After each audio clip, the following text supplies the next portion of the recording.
Torej ste nov trener za Rahmatulinom, ki je odšel pred 2 tedni približno. Kakšno ekipo ste zdaj prevzeli, v kakšnem stanju so fantje? Jaz mislim, da o stanju ekipe težko presojati po enem tednu. Delalo se je na nek način v redu, to, s čimer uprava ni bila zadovoljna, so bili rezultati. Z novim trenerjem pač prihajajo neke novosti in z dobrim, ki ekipa že ima, pa s par novostmi upam, da nam bo uspelo. Zdaj mogoče niste ravno pravi sogovorni, ampak vseeno, pred sezono je bilo z Rahmatulinom na čelu, kar jasni cilji so bili postavljeni, dobra vizija, zakaj zdaj nenadoma je moral Rahmatulin oditi? Jaz mislim, da so cilji še vedno ostali isti.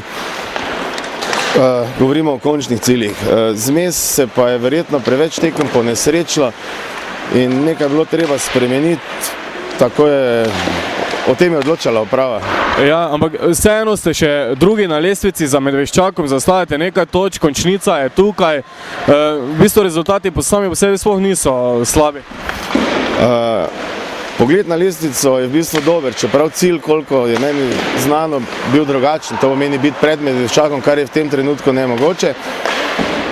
Kaj bo prinesel play-off, je pa težko reči, ker mogoče so tudi zadnje 3 tekme proti Medveščaku in Triglavo bile faktor za zamenjave trenerja, ker so vse 3 tekme ekipa izgubila.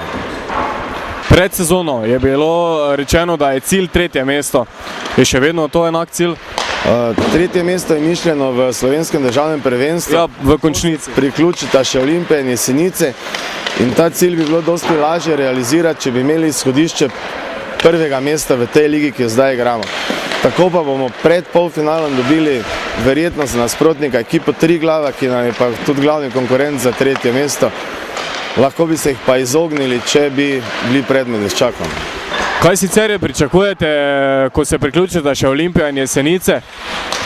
Težko reči, definitivno sta to moštvi, ki po kvaliteti odstopata od nivoja te naše lige. Kar se sedaj dogaja v Olimpiji, ne vem, kaj bo tam ostalo, ampak ne glede na to, kdo bo, če je to še vedno ekipa, ki je kvalitetnejša od nivoja te lige, v kateri se to igra. Posebno poglavje je Liga EBL. Pred sezono je bilo rečeno, da je nekako cilj, da bi se leta 2011 tudi Liga EBL preselila v Maribor. Koliko je to realno? Ni mi poznana točna letnica, poznani so mi pa ideje, da bi se čez nekaj let priključili tej ligi. Realno, nerealno je predvsem odvisno od denarja in od kadra. Mi smo v zvezi s tem štartali mlado ekipo, da bi čez 3-4 leta imeli nekaj domačega kadra na razpolago v tej ekipi. Vse ostalo so pa finance, vsekakor brez tujcev to ne gre.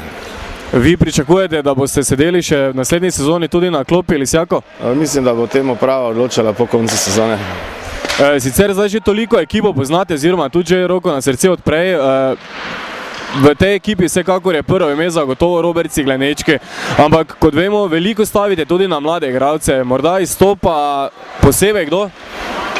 V tej ekipi je najbolj znano ime definitivno Robert Ciglenečki, pa tu par igralcev, ki so že dokazali svoje vrednosti.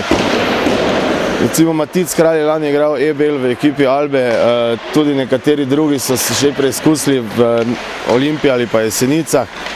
Tako da igralski kader je po prijemkih v bistvu kar kvaliteten. Samo te fante je treba spraviti skupaj, jih motivirati in potem bomo videli, kaj bo.